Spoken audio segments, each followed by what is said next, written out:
नरेंद्र मोदी की पॉलिटिक्स दो अलग अलग, फिर भी एक साथ ट्रैक्स पर चलती है। एक ट्रैक सोने से बना है, इंटरनेशनल स्टेज और कैमरे के लिए डिजाइन किया गया है।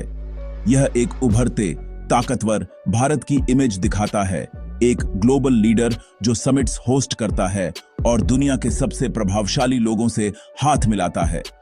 ये बड़े इवेंट्स का इंडिया है, जैसे फरवरी 2026 में इंडिया एआई इंपैक्ट समिट, जहां छोटी सी भी गड़बड़ी, जैसे बेरोजगारी के खिलाफ शर्टलेस प्रोटेस्ट, को तुरंत निंदा मिलती है, क्योंकि आपको पता है यह भारत की इमेज को खराब करता है।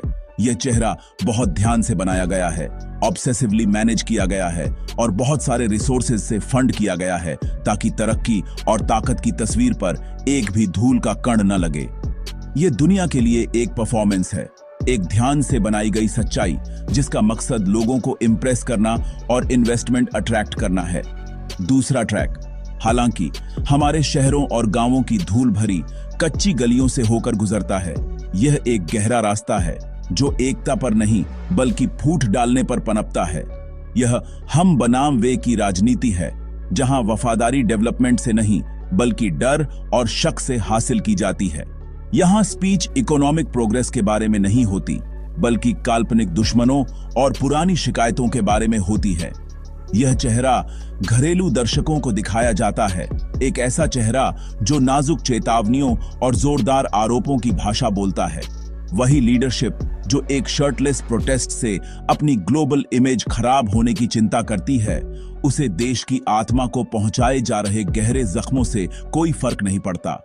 ये दोनों चेहरे शायद ही कभी एक दूसरे को देखते हैं, फिर भी वे एक ही बॉडी पॉलिटिक के हैं, जिससे एक कंफ्यूजिंग और ऑनेस्टली खतरनाक ड्युअलिटी पैदा होती है। यह स्ट्रैटेजी मास्टरफुल इमेज मैनेजमेंट की है। हर एक्शन कैलकुलेटेड होता है। जब बिल गेट्स जैसे इंटरनेशनल फिगर्स शामिल होते हैं, तो सरकार अपनी ग्लोबल रेपुटेशन बचाने के लिए बहुत सेंसिटिविटी दिखाती है। फिर भी जब भयानक घरेलू क्राइसिस की बात आती है, तो अक्सर एक चिलिंग इंडिफरेंस हावी रहता है।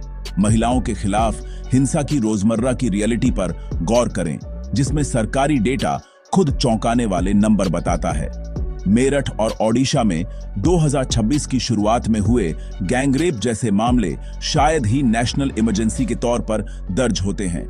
इसके बजाय फोकस विदेशों में ताकत दिखाने पर रहता है, जबकि घर पर सोशल फैब्रिक टूट रहा होता है। यह सेलेक्टिव कंसर्न एक ऐसी सरकार को दिखाता है जो अपने नागरिकों की भलाई से ज्यादा अपनी इमेज में इन्वेस्टेड है।